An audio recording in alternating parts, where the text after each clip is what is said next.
भागीरथी बाई ह्या खरंच ह्या भागीरथी नंदन जन्माला घातला म्हणजे ते म्हणजे डॉक्टर वसंतराव पवार साहेब.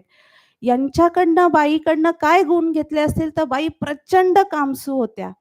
बाईला 12 वाजता जर आम्ही रिकामं बसलेलं दिसलं तरी बाई तिथे कोथिंबिरीची जुडी आणून ठेवेल, मेथीची जुडी आणून ठेवेल आणि आम्हाला सगळ्यांना रात्री 12 वाजता कामाला लावू शकायची इतकी कॅपॅसिटी त्या बाईमध्ये होती.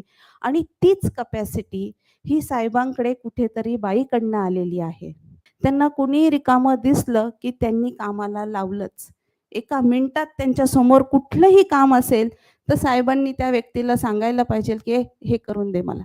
बाई ह्या नाशिकमधल्याच आणि त्यांच्या घरी कायम काकासाहेब वाघ जायचे किंवा रावसाहेब थोरात जायचे आणि त्यांच्या जाण्याने बाईवर पडलेला प्रभाव त्यांच्या कामांचा आणि तोच प्रभाव समाजासाठी काहीतरी करायचं हा त्यांनी त्यांच्या मुलामध्ये रुजवला म्हणजे साहेबांमध्ये रुजवला आणि अशा पद्धतीने त्यांनी समाजकार्याची ओढ ही त्यांच्या मुलाकडे जी लावली ती मग साधं पेशंट फ्री सोडणं हे असो किंवा कुणाला कधीही मदत लागेल तर त्यांना धावून जाणं हे बाईकडनं साहेबांकडे आलेलं आहे.